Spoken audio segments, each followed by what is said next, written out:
Hey, how's it going? How's it going?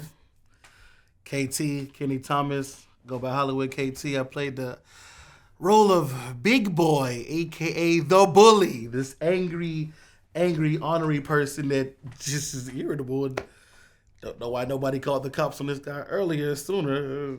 Don't think that was crazy. I should have did something about that. Anyways, but man, first and foremost, to get in the character for this role, you know, when you're a black man in America, anger kind of just sits with you all the time. So it's almost like there's a switch you just flip. And I guess maybe battle rap also helps me like just flip the switch sometimes. So I'm like, it wasn't like I have to really dig deep. It was like, oh look, let me just scratch this surface. Oh, there's the rage. So like, I flipped the switch and it was like, oh yeah, I forgot I don't like none of these niggas. And that's kind of just how I went from there. So, it was like, okay, let me just tap in to a piece, not to OD. I don't want like flip tables and stuff over and everything. Although there was this one part where I apparently threw something, it exploded everywhere. And everybody went, oh my God. They scattered. Look, they told me to throw it. I had nothing to do with that. Anyways, but yeah, and getting into the role, it still feels unnatural because also as a black man in America, you are told you can't be as angry or express yourself. So it sits there. So I'm like, okay, I still have to dial it back. And it still feels out of character to just explode like that sometimes. Which really makes me like wonder like in the psyche of like actual bullies, what is it that makes them always be on go like that or ready to have, so it's an interesting role because in real life, I mean, I can be a tad mean spirited sometimes. I say messed up stuff to people, but anyways, but like just not like that, like and to attack people's character or take their soft spots and just hammer at them the way Big Boy was.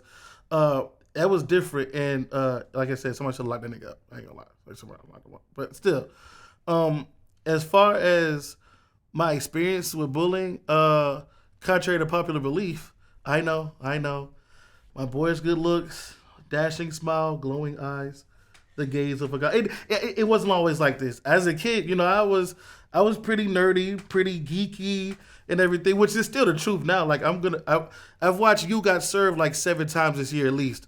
Like I think it's quality television. Like so, I still I still watch Ninja Turtles and Power Rangers and everything like that. Yesterday I went on Amazon and I said the Power Rangers movie and I put it on the watch list, watching it tonight. So but it wasn't as accepted when you're a kid. Kids are just mean. Like kids are really really mean. So like you're too small. This is this, or you're too black, or you're too dark. So I actually was bullied, but I wasn't a victim. It was more like, okay, I know they're gonna bring it, so I'm gonna push back. So I spent my whole like middle school and half of high school pushing back until people finally like left me alone because there was other stuff to do. And it was also trying for those times because I was like the oldest boy. So like I went to a racist middle school where like I had to defend my older sister, my little brother, from like open blatant racism to the point where I got kicked out of school. And I spent over like 6 months of my seventh grade year in ISS and suspended, just because I was like fighting for people the whole time, and so it's the bullying thing is definitely a wild part. That's why like when I like read the script for this, and saw Gerald and everything. By the way, this guy Andrew, I didn't even know that was him. And I'm like, when I tell you, I was like, yo, who's this guy? With this hair. I've never seen this guy before. And I just kept walking. And it took me like 4 scenes. I said, oh, that's Andrew. No, it's not.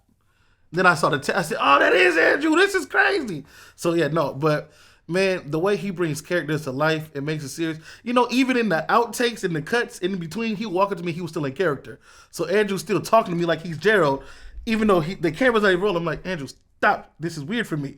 But but it was relatable because I mean, while I was in middle school and high school, there were kids that did still get picked on that had other deficiencies and other things that people would pick on, and they got picked on more than me. And I was like, So like even like as I got to college and everything, I've got hit up by a couple of people from back when that I don't even remember that I like defended or stood up for back in the day. And they're like, "Hey, you remember this?" I'm like, "Actually, no, no. Yeah, I was watching Power Rangers. I felt like I had to defend the world against evil, so that's what I did." So, but man, it's wild to see like, and I know for a fact that situations like Gerald still happen, even people in their adult ages and everything like that. It's just a sick thing.